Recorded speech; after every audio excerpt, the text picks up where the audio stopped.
ಇನ್ನು ಬಿಜೆಪಿ ಅವರಿಗೆ ಜನರ ಕಷ್ಟ ಮುಖ್ಯ ಅಲ್ಲ, ಸಿನಿಮಾ ಮುಖ್ಯ. ಸಿಎಂ 4 ಗಂಟೆ ಕಾಲ ಸಿನಿಮಾ ಕಾರ್ಯಕ್ರಮದಲ್ಲಿ ಇರ್ತಾರೆ.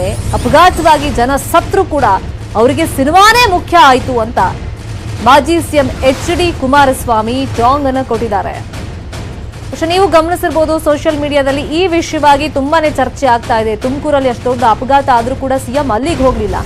ಯಾವ್ದಾ ಸಿನಿಮಾ ಪ್ರೋಗ್ರಾಮಿಂಗ್ ಕುತ್ಕೊಂಡು 3-4 ಗಂಟೆ ಅಲ್ಲಿ ಬೇಯಿಸ್ತಾರೆ ಅಂತಂದ್ರೆ ಯಾವ್ದು ಹಾಗಾದ್ರೆ ಇಂಪಾರ್ಟೆಂಟ್ ಅಂತ ಜನನು ಪ್ರಶ್ನೆ ಮಾಡ್ತಿದ್ರಲ್ಲ, ಈಗ ಕುಮಾರಸ್ವಾಮಿ ಅವರು ಅದೇ ಪ್ರಶ್ನೆ ಕೇಳಿದ್ದಾರೆ. ಚಿತ್ರದ ಬಿಡುಗಡೆ ಸಮಾರಂಭದಲ್ಲಿ 4 ಗಂಟೆಗಳ ಕಾಲ ಬಹಳ ದೊಡ್ಡ ಮಟ್ಟದ ಒಂದು ಸಮಯ ಕೊಟ್ಟಿದ್ದಾರೆ.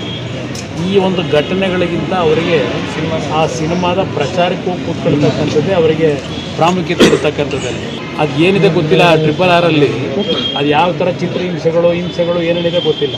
ಅದನ್ನು ಸಹ ಹಿಂದಿನ ಹಲವಾರು ಹೋರಾಟ ಮಾಡಿರ್ತಕ್ಕಂಥ ವ್ಯಕ್ತಿಗಳಿಗೆ ಡೆಡಿಕೇಟ್ ಮಾಡಬೇಕು ಅಂತ ಹೇಳಿದ್ದಾರೆ.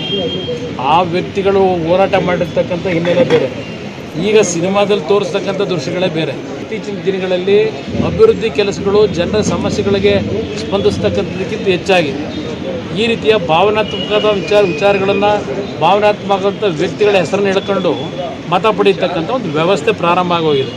ಇದಕ್ಕೆ ಜನತೆ ಬುದ್ಧಿವಂತರಾಗದೇ ಇದ್ದರೆ ಇದು ಮಾಮೂಲಿ ಇದೇ ಥರ ಬಲಿದಾನಗಳು ನಡೀತಾ ಇರ್ತದೆ. ಚಿತ್ರದ ಬಿಡುಗಡೆ ಸಮಾರಂಭದಲ್ಲಿ 4 ಗಂಟೆಗಳ ಕಾಲ ಬಹಳ ದೊಡ್ಡ ಒಂದು ಸಮಯ ಕೊಟ್ಟಿದ್ದಾರೆ.